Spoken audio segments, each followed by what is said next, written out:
हमारे संविधान की कहानी एक ऐसी गहराई से भरी हुई है जिसे समझना और महसूस करना जरूरी है। जब हम भारत के संविधान के निर्माता की बात करते हैं तो आमतौर पर नाम आता है डॉक्टर भीमराव अंबेडकर का, जो नाम मात्र का नहीं बल्कि सैकड़ों वर्षों तक भारत के सामाजिक न्याय, समानता और विधिक ढांचे के सपनों को जीता जागता रूप देने वाले महापुरुष थे। पर क्या संविधान केवल एक व्यक्ति का कार्य था? क्या सिर्फ अध्यक्षता का अधिकार ही समस्त श्रेय का मानदंड हो सकता है?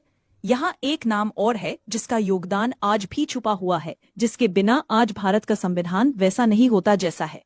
वे हैं BN राव, संविधान सभा के संवैधानिक सलाहकार। BN राव ने भारत के संविधान निर्माण की शुरुआत की सबसे कठिन और गहन प्रक्रिया को संभाला।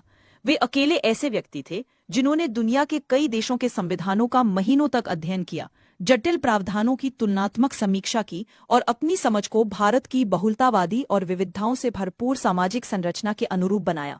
उनकी बुद्धिमत्ता ने संविधान को एक जटिल कानूनी दस्तावेज से एक ऐसा जीवंत आधार प्रदान किया जिसे समझना जितना मुश्किल था उतना ही व्यावहारिक बनाना भी आवश्यक था। उन्होंने फरवरी 1948 तक संविधान का प्रारंभिक मसौदा तैयार किया था, जो 240 खंड और 13 अनुसूचियों वाला एक विशाल दस्तावेज था। लेकिन यही वह क्षण था जब राजनीति और संस्थान ने अपनी भूमिका निभाई।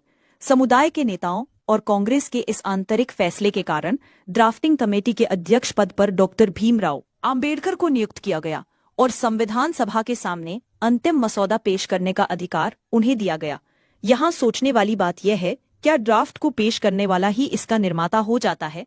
क्या व्यापक अध्ययन, जटिल मसौदे की रचना, विदेशी संविधानों को समझना और उनको भारतीय संदर्भ में रूपांतरित करना इस भूमिका के बराबर नहीं है?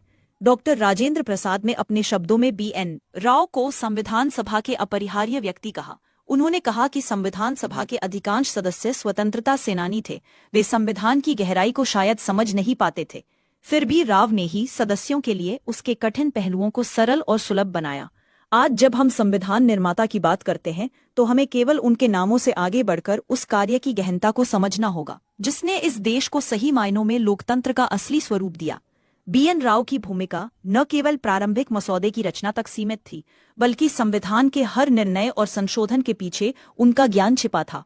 वह उस समय के संविधान सभा के सदस्य नहीं थे, वे निर्णय प्रक्रिया का हिस्सा नहीं थे, परंतु संविधान को संविधान बनाने वाली भाषा और ढांचे के निर्माता थे। संक्षेप में कहा जाए तो डॉक्टर आम्बेडकर को अधिकार और नेतृत्व मिला, इसलिए उन्हें अंतिम प्रस्तुतिकर्ता माना गया।